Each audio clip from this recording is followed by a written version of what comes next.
By the late 1920s, cinema had perfected a universal language. Silent films relied entirely on fluid, expressive pantomime to tell stories. Audiences packed theaters to hear synchronized dialogue and music on screen. This sudden consumer demand for sound caught competing executives entirely off guard. Studios rushed to wire their stages for audio, while actors took frantic voice tests to see if their careers would survive the transition. This shift was treated as an industrial emergency. The scramble to record audio threatened to dismantle the very visual techniques directors had spent 30 years developing. Early equipment was incredibly sensitive to ambient noise. To prevent camera hum from ruining a take, the operator was sealed inside a heavy booth. Bolted to the floor, cameras couldn't move. Movies suddenly reverted to stiff stage plays. Recording the actors created another physical trap. Large, heavy microphones had to be positioned carefully, often hidden inside nearby props. Performers had to stand rigidly in one specific spot to ensure their lines were actually captured on the audio track. By giving performers a voice, this early technology paralyzed the visual frame. To keep audiences from getting bored, studios urgently needed a way to engineer movement back into their pictures. Metro-Goldwyn-Mayer leveraged its massive industrial scale to solve this problem. If their cameras couldn't move, they decided to bring in performers who could fill the static frame with constant kinetic energy, stage stars. Instead of awkwardly inserting dialogue into a standard drama, MGM set out to design a picture constructed entirely around audio.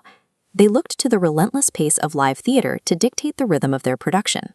The result was The Broadway Melody of 1929. The studio aggressively marketed this new project with a specific promise to audiences, plastering posters with the slogan, "All talking, all singing, all dancing." To pull this off, they commissioned a completely original score by songwriters Nacio Herb Brown and Arthur Freed. Their upbeat, rhythmic tracks provided the driving pulse that the stationary visuals lacked. By integrating popular music directly into the narrative structure, MGM engineered a completely new cinematic format. They created the modern movie musical to keep sound films visually entertaining. The plot they devised established the definitive backstage drama. It follows two Vaudeville sisters who travel to New York with dreams of starring in a major theatrical revue.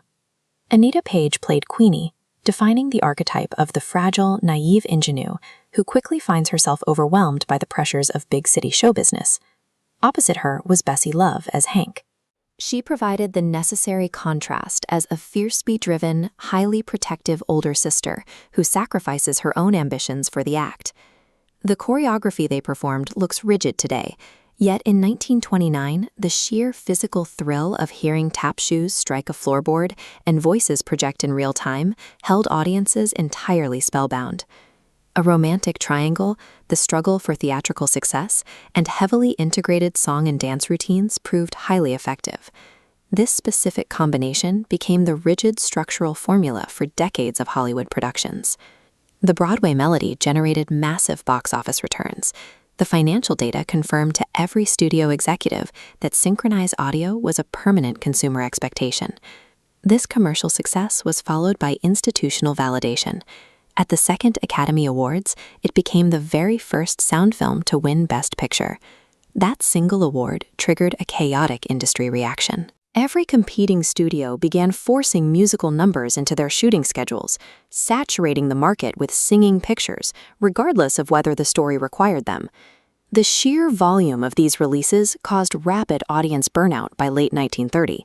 However, the initial frenzy generated enough capital and technical progress to secure the commercial dominance of the talkie. Watching the Broadway Melody today reveals its age.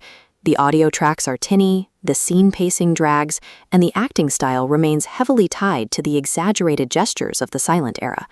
It stands in stark contrast to the massive, technicolor spectacles that followed.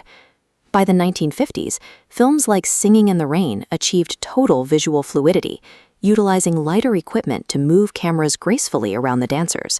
Yet those later masterpieces rely heavily on the technical groundwork laid in 1929.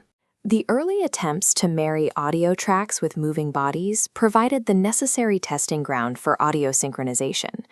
Confronted with a rigid technology that threatened the medium's appeal, MGM responded by turning microphones into instruments of rhythm. The Broadway melody marks the precise point when Hollywood engineered its way out of silence by teaching the movies how to sing.